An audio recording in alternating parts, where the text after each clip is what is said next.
This is Kobe, my senior dog, 15 years old. Hi Kobe.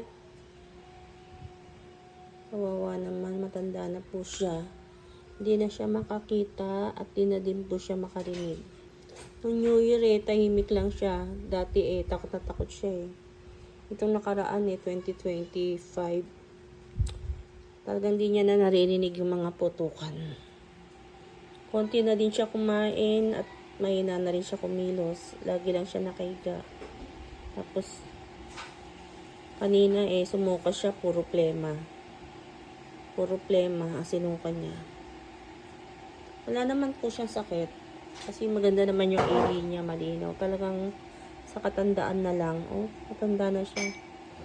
Sobrang bait tong aso na to Kobe. Sobrang bait tong aming Kobe. Hindi ito nangangaway. Wala pa po itong nakagat. Hindi po siya nangangaway ng aso. Sobrang bait niya.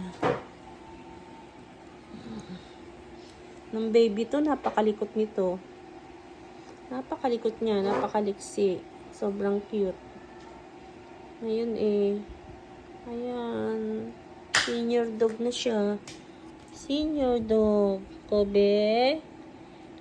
Kobe, mamaya painumin kita ng may asukal.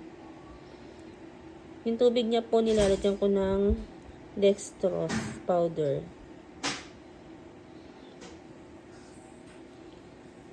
Ganyan lang siya. Lagi lang nakahiga. Kobe, tayo ka, Kobe. Kobe, up. Ayan pumayat na nga Payat na siya. May bubuwit akong nakita kahapon. Saan? Dito Tingnan mo, may pandikit dyan. May pandikit dyan sa gilid, sa may sabi niya. May bubuwit. Hindi na nakikita ni Kobe ang bubuwit. I love you, Kobe. I love you, my Kobe. I love you, my Kobe. Kobe, Kobe. Kobe, Kobe. Kobe, gaga. Yan po yung bed niya, Kaya lang, nabasa yung kutsyon, sinukahan niya, kaya yan na lang muna, basahan. Diyan siya natutulog. Ay. Yan. Kobe. Love ka ni mama. Love ka ni mama.